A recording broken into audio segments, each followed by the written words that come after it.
Hey everybody, Josh at Haylett RV, 26 Bunkhouse Avenger, little over 4,800 pounds, hitching included, compliments of the previous owners.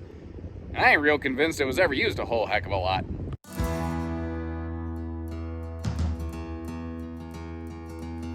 Now there's two types of Avenger, and I don't mean like the cinematic Avengers versus the comic Avengers. I mean that this is like the upper trim package full Avenger, and then there's another one called like an Avenger STX, ATX, something like that. I can't remember their exact alphabet soup for it. But the differences here is like this one has that full overhead cabinet storage above the sofa where they run it all the way to the bedroom bunk full privacy wall, which if I take a step back here, you see you actually have in the bedroom a sliding door. And while we're looking at it, might as well look at our TV hookups over there in the corner and save ourselves the trouble of doing it later.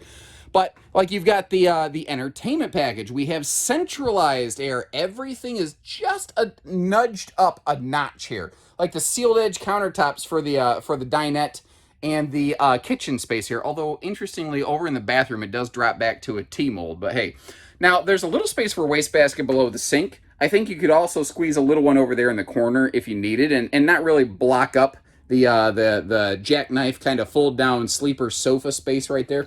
By the way, you're limited on counter space, so they put some outlets on the side. That is one thing I think this floor plan could benefit from, and I think that'd be a very good aftermarket add-on, is a little flip-up countertop extension right there off the edge of that. I don't know. It just feels like it really needs it. I like the farm sink, but it's really eating up the counter space, especially with no sink cover. It really limits things. But I do like that little spice rack up here. Little things like that can actually make a heck of a big difference. Little piece of trim dropping down here that just needs to get kind of tacked back up into place. I don't mind pointing that stuff out. I don't mind sharing things that are real, sharing things that are fair, you know. Flipping our way around over here, something that's easy to miss is down below the dinette. I don't even know how well you see. There you go. You can kind of get a peek. There's a set of power outlets down there. That is so handy. And I love all the radius work on those dinette bench ends right there.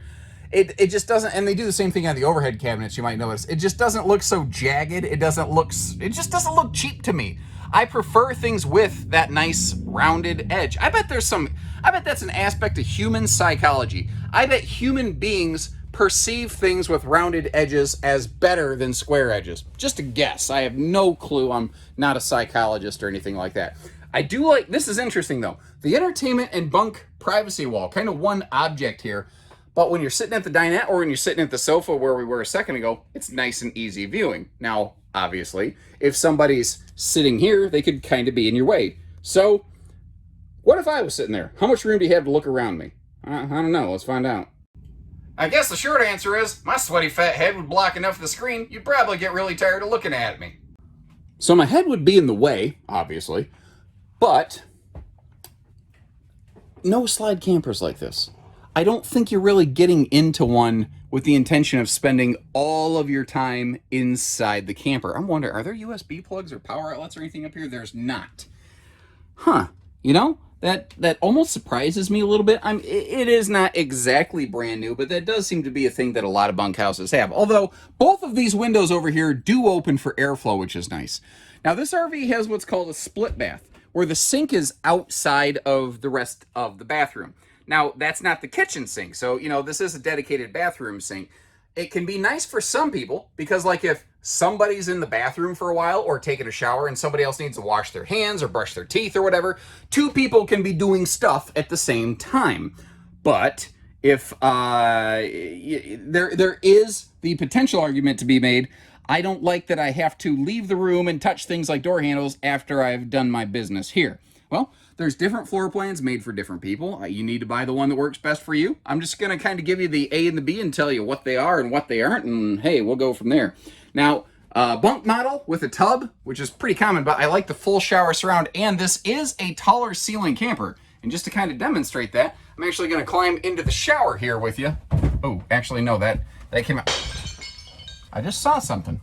I didn't see that before. I'm glad we did this. Hold on, I'm going to flip the camera background. What I was getting at is you can see that there's headroom in here with the 6'9" ceiling to give you a reference point. 6'2", 6'3", whatever. But if I flip the camera background, I noticed this little corner of the skylight. My guess here is it's been over screwed a little bit, and with a little bit of heat from the sun, it just expanded and contracted enough that something had to finally give. So it's kind of like a seismic fault line, if you will.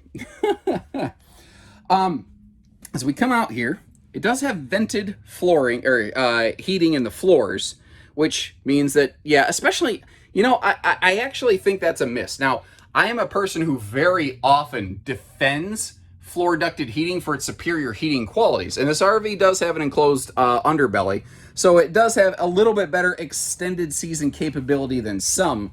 But in a no-slide bunkhouse like this, where there's no way to avoid walking on that, I actually disagree with that application of heating system, which I don't say very often. I'm actually a very large proponent of floor ducted heating. I'm also a very large proponent of that full privacy wall right there. I know a lot of people are going to like that. We saw it does have a sliding door. And I tell you, I saw the dumbest thing I've ever seen in a camper in the mirror right there on that wall. And you're looking at it. What'd I tell you? Dumbest thing I've ever seen. Thank you for joining my TED Talk. We've kind of looked at the bathroom, or the bedroom rather, from the other direction. Now, it's the whole camper is a little more utilitarian. This ain't super jazzy glampy pants over here. It gets the job done. The bedroom is definitely far more scaled down and utilitarian, but what's kind of neat, because it doesn't have an elevated side stand, if you wanted to put a wider king bed in here, you could. You could also put, this is a camp queen, by the way. If you wanted to put a longer true queen in here, you could. You're going to really nerf your walk around space, though. Sorry, that's my old gamer speak slipping in here because I'm hot and tired and not thinking nerf means reduce or make not as good, worse. But if you want to get a nice wide bed, you could do that. You would have to make sure you're not going to wake up and gash yourself into these sharp corners. That's interesting. I just got done saying how everything they do is radius work, and then these overhead cabinets are sharp points. Oh, well, hey, you know what? I'm going to point it out where it's right, where it's wrong. I'll let you make the decisions or whatever. Again, I just want to be fair, and I want you to know what you're getting into. The good news, I've been through this trailer a couple times. Like, there haven't been leaks in these upper corners or anything like that. I'm wondering if this wasn't stored indoors because the exterior looks gorgeous. Actually, let's go check that out. Just like the inside, the outside looks fantastic. And it's funny, it's kind of reminding me of the 80s a little bit, though. Now, what I mean by that is when you think of the 80s, you think like checkerboard and radical and neon colors, bro. You know? But for some reason, something everybody seems to forget about the 80s is like, other than every piece of advertising you ever saw, everything was brown. People forget the 80s, everything was so brown. You had brown wallpaper and you had that brown flowery fabric couch at your grandma's house. Everybody's grandma had that couch. Am I right? You know, you had brown wood paneling and brown flooring.